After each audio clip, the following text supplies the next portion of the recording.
am at Disney California Adventure for the Food and Wine Festival 2026. In this video, I'm going to be going to the booths that have the newer food items like LA Style and Peppers Cali-ente, and try the new food items. I won't be doing all of the booths today, but we're definitely going to try some new foods. So come along with me as we go visit the different festival booths. And if you aren't already, remember to like, comment, and subscribe. It really helps out the channel, and we are on the road to 20,000 subscribers. So you guys are amazing, and thank you so much for your love and support. Okay, let's go.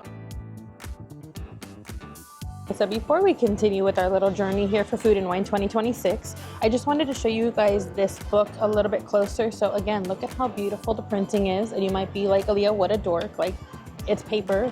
But my dad used to work for like a printing company, like a big lithograph printing company that actually printed the lithographs that you would get from the Disney store back in the day, like when you made a purchase, the ones that were like beautifully, I don't think they were framed, I think they were just put on like cardboard, but they were beautiful prints. But anyways, I can appreciate the texture, colors, and quality. But anyway, so first and foremost, like the Lunar New Year Festival, they're giving you instructions in the book of how to order ahead of time. So it shows you to order at once, pay at once, keep your receipt, and then you take that same receipt over to the different booths that you need to pick up your food items from. And then on this page, it also shows you the different participating locations that you can actually use your Sip and Savor for.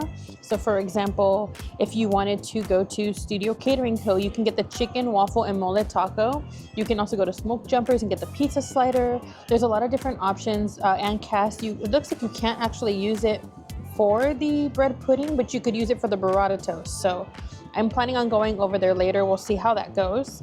But yeah, I think that's awesome that they're showing you, because I feel like, at least for me, I like to do my research. So I typically have to go into the app like the day before and start to see where these locations are offering the Sip and Savor stuff. But that's really nice and convenient. And then over on this side of the page, it's kind of showing you what is being offered at the different booths and the names of the different booths. But on the following page, it actually has like decently sized photos and like the name of the food item. So you can see that like more in depth. I think that's really, really nice. Then of course there is this center that you open up and it shows you the map. There's also a section for the Paradise Garden beer stuff. I've actually never done it. Maybe that'll be something I do this year. And they also show again the different participating locations, but with pictures this time. Another thing that's fun about Food and Wine is they are very inclusive of a lot of different cultures and types of music. So around, I want to say noontime it is, or like when they start opening the booths, they actually have live performances, and you can actually scan the QR code on here to see when those are happening. But yeah, they do live performances right in front of the Mickey Fun Wheel. Alrighty, it is currently 11:04, and I'm here like I was last time for Lunar New Year Festival, waiting by one of the booths so I can order all of my food items. So this is the booth in question. It opens at 11:30, so I'm just on standby until I start seeing people form a line, and yeah, just enjoying the ambiance. People are enjoying their snacks and food, so good vibes all around. Okay, just got done ordering all my food. So now we're gonna head back to the front of all the marketplaces because I gotta go to Peppers Cali-ente so I can pick up my first food item. And this is what crowd levels look like right now. It's definitely picked up since the booths opened. So we gotta bob and weave. Definitely recommend ordering ahead of time because this is what the line looks like just to order. And it wrapped all the way around. At first I wasn't sure what it was for, but wow. Okay, so first booth of the festival is going to be from Peppers Cali-ente. I'm going to start with a drink first. So I picked up the strawberry guayaba lemonade. It's simply lemonade, strawberry puree, and guayaba syrup topped with vanilla cream and freeze-dried strawberries. This is non-alcoholic and Sip and Savor eligible. Here it is. Oh, that is so refreshing. Let me try to mix in this cream too, though.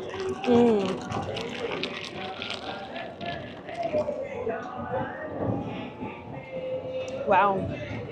Pleasantly surprised. I'm not a big guayaba person, and so I'm glad that that's kind of on the back burner. You can taste it, but it's not like in your face. I mostly taste the strawberry puree and the lemonade, which I love. Oh, so refreshing, especially because it's starting to get a little bit warm here. Next, I'm gonna go into the ramen mac and cheese. Now, this one really got my attention when I first saw them come out with what some of the food items were gonna be. This one has furikake crumble on it, a fish cake, green onions, and chili crunch. But thank God they put that chili crunch on the side. I will not be partaking because that will kill me. But presentation, I love this. 10 out of 10. Let's kind of mix it in so we can get the furikake and the mac and cheese mixed in together. It's creamy.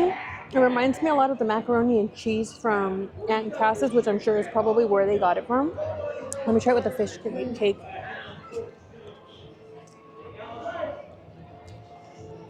Fish cake is good too. Not overly fishy. Overall, I really like the depth of flavor in this.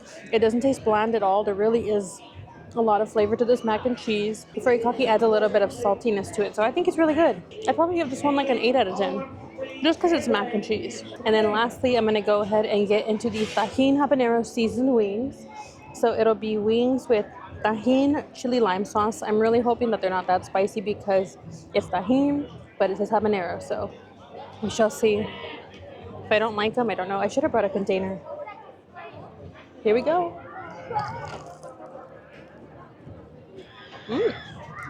Oh, okay. I actually like these. So for one, the chicken is very juicy. These are more of like a crunchy dry rub consistency on the outside, so not super saucy.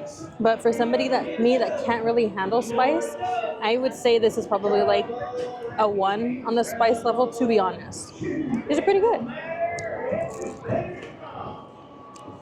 I think for me, because I'm such a ranch queen when it comes to wings, I would prefer to eat these with ranch, but I'm going to give these a good 8 out of 10 as well. They're really good. I like them.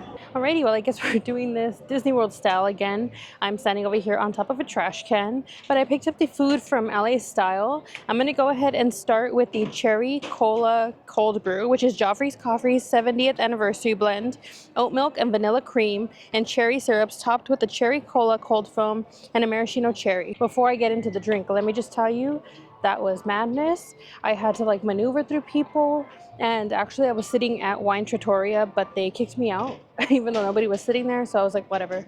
So I came over here. But this is what it looks like. I could use a little pick-me-up. Again, it's getting kind of warm and it is busy.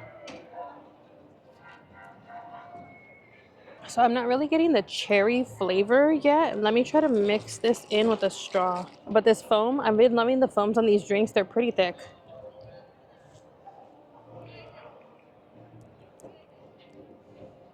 I don't like it. I don't know what it is about it. I really don't think it's good. I can barely taste the cherry in there. And I know they're trying to do some sort of cola flavor, but I really don't like this. I'll probably just finish it off, but yeah, I actually have to give this like a 1 out of 10. Also from LA Style, I picked up the Carbonara Pizzetta. It's white sauce, apple smoked bacon, and black pepper drizzle. This looks pretty good. I'm hoping it's still pretty fresh, and you can see that drizzle right on top. Here we go. Pizzetta is really good. I love this pepper drizzle on top. It's very, well, spicy in the way, like spicy as in flavor, not spicy as in like temperature, like a chili pepper. I love that it's very earthy and fatty tasting. It is a little bit of a heavy, it's kind of hard to describe because it's heavier because of the bacon, cheese, and the sauce on top, but it's light in the fact that it's on top of this very thin like crust. I don't know, I like it. I think it's really tasty. Obviously, because you have cheese on top and you have the bacon, it is greasy, so my fingers are coming off glistening. But I think it's a pretty delightful pickup. I would get this again. I give this one a 7 out of 10. Alrighty, and my last food booth item for today is going to be from Mercado de Antojos, and it's called a torta ahogada. It's braised pork carnitas, frijoles charros, pickled onion, and salsa.